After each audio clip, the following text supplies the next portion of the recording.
Good afternoon, everybody. This is Mike Pelletier again, speaking to you from my home office in Maryville, Tennessee, and this is yet another edition of The Unvarnished Truth.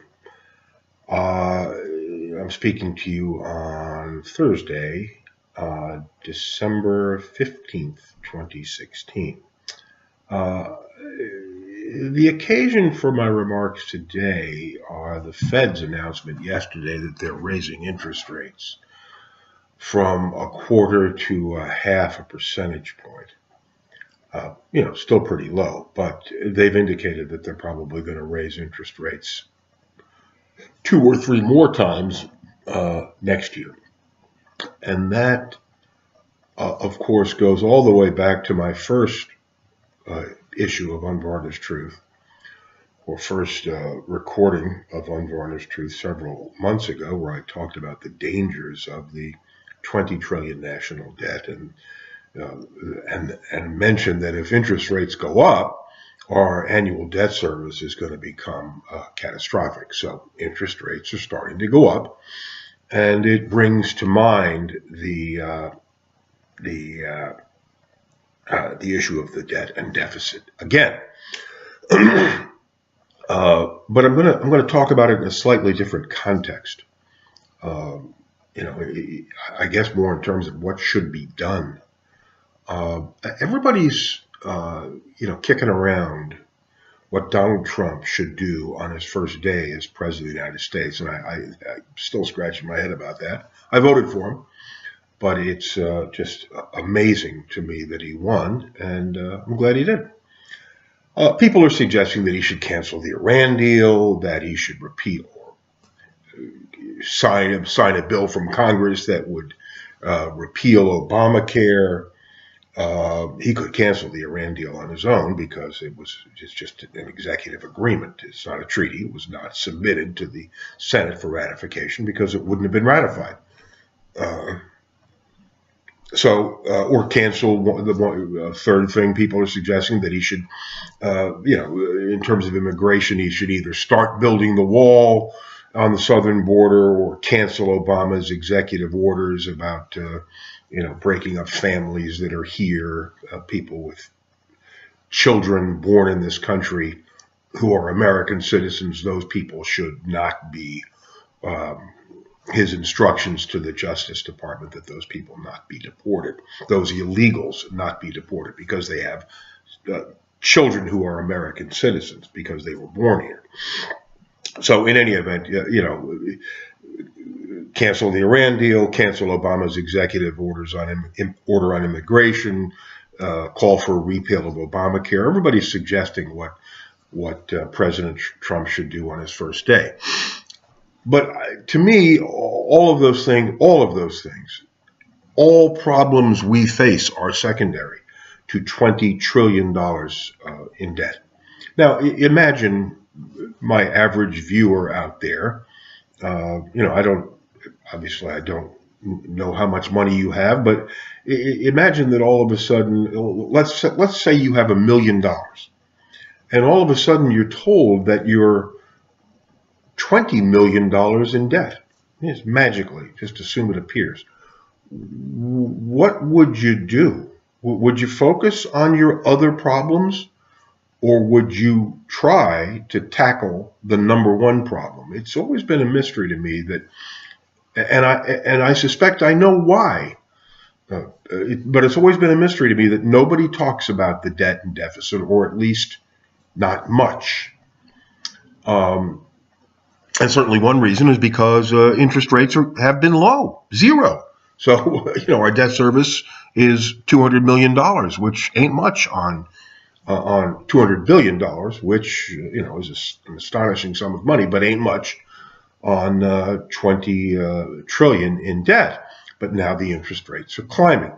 And I think that one of the reasons people don't talk about the debt and deficit is because they know we're fucked. Pardon my French. They know there is no solution.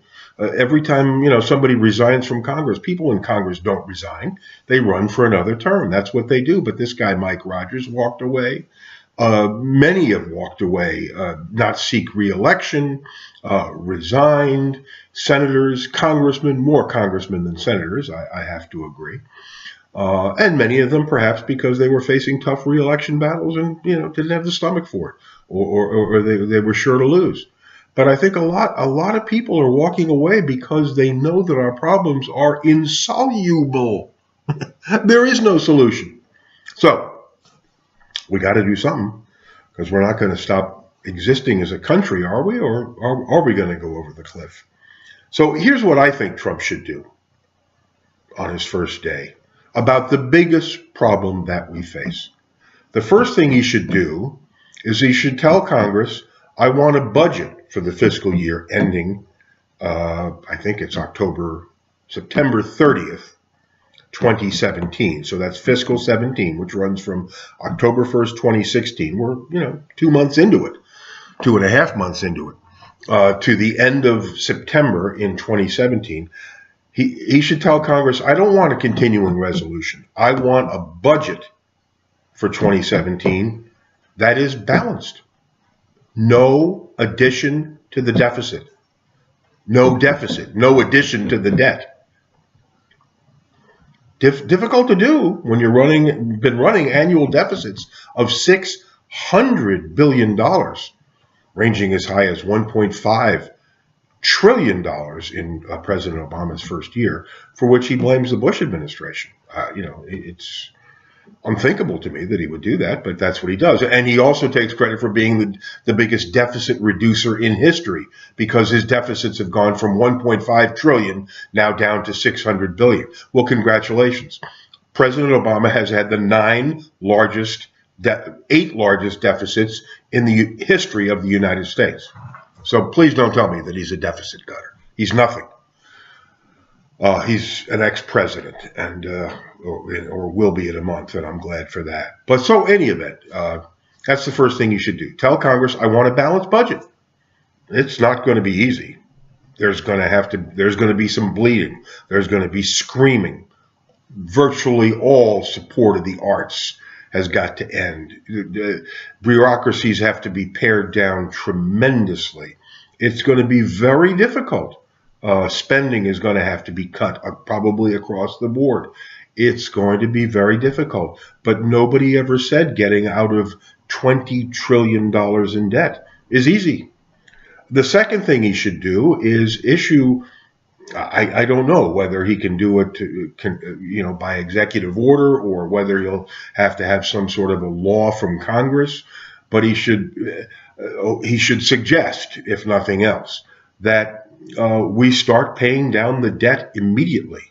This idea of using a penny of every federal dollar spent, cutting 1 penny from every dollar spent by the federal government and use it for debt reduction, I think is an excellent idea, whatever it takes.